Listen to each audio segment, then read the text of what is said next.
I think there's been some nice news that happened to Hedera recently, and I'll talk about the price of HBAR later, but just take a look at this real quick because even Hedera themselves recently announced how FedEx has joined the Hedera Council. We got to think about this. FedEx, it's massive.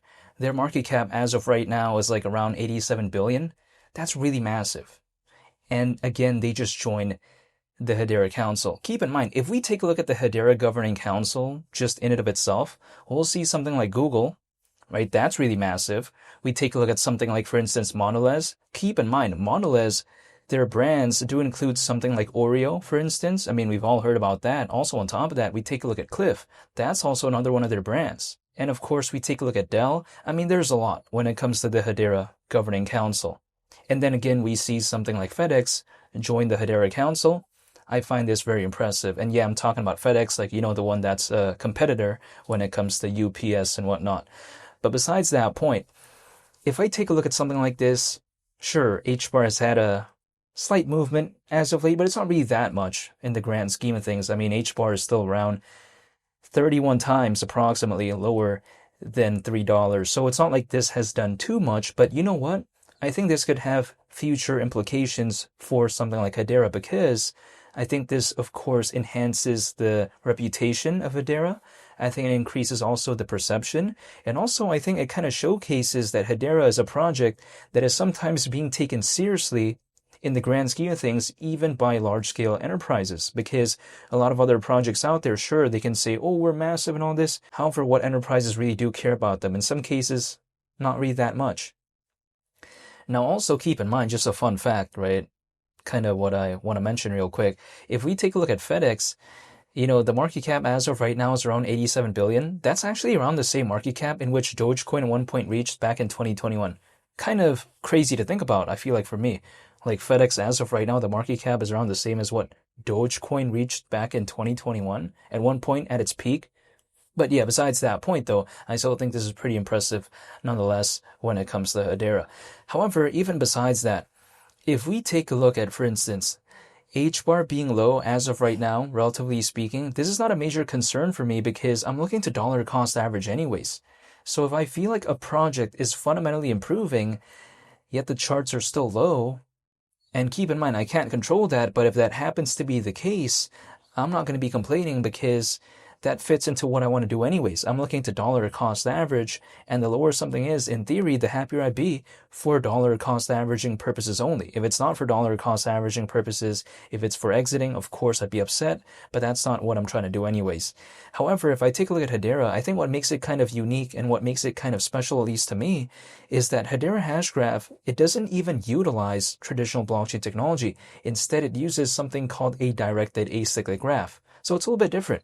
And I think that could be a reason as to why a lot of enterprises out there do care about something like Hedera, because let's take this into consideration. Hedera not too long ago had a partnership with McLaren Racing and also the McLaren IndyCar team. We all know about that, right? But then if we take a look at it, when it comes to a directed acyclic graph compared to traditional blockchain technology, there are some slight advantages that at least I can observe. Like for instance, in some cases, scalability. I also take a look at energy consumption. I also take a look at, in some cases as well, the speed. Now, the thing is this. People like to tell me, okay, when it comes to a directed acyclic graph, the kind of advantages that it possesses over something like, in some cases, projects that do use traditional blockchain technology, they like to tell me that it's too minuscule. But clearly, right, if we take a look at a massive enterprise, even milliseconds do matter because let's take into consideration 100 milliseconds saved thousands of times a day, amplified over weeks, months, and years, that could add up by a lot. So the thing is, if I take a look at, sure, a directed acyclic graph, it doesn't have as good of an adoption as of right now when compared to traditional blockchain technology. But if we take a look at it in the grand scheme of things, I feel like a lot of enterprises do care about these slight advantages. And I kind of arguably do see that through the Hedera Governing Council.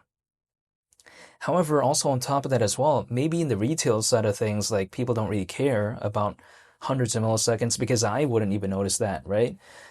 Like I wouldn't even really care, but an enterprise could and might care.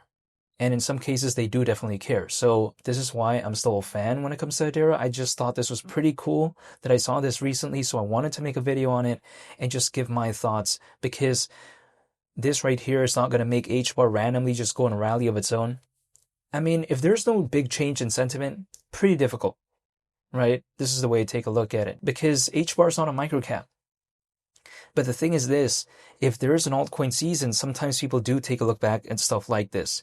So this is why I'm waiting and staying patient. That's it. However, I don't have to believe in this. I don't have to stay patient. This is my own voluntary choice. But the reason why I want to stay is because I'm a fan, and I just don't want to leave like that by realizing all of the downwards movements. I feel like it's all unrealized for me anyways. But besides that point, the way you take a look at it as well is that when a lot of people are ignoring something, that's when I want to be more focused. Not to mention, I feel like the fundamentals of Hedera is already there. The missing ingredient, hypothetically, is a hypothetical altcoin season, in my opinion. Maybe, arguably.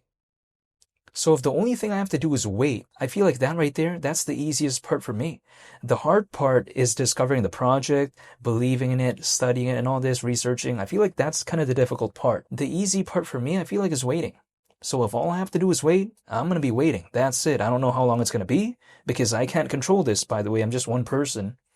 But however long it's going to be, I'm just going to be waiting. That's it. Even though I'm not telling anyone to do anything, but I thought this was a really cool update. I thought it's nice news, actually, when it comes to Hedera, arguably. So I wanted to make a video on it.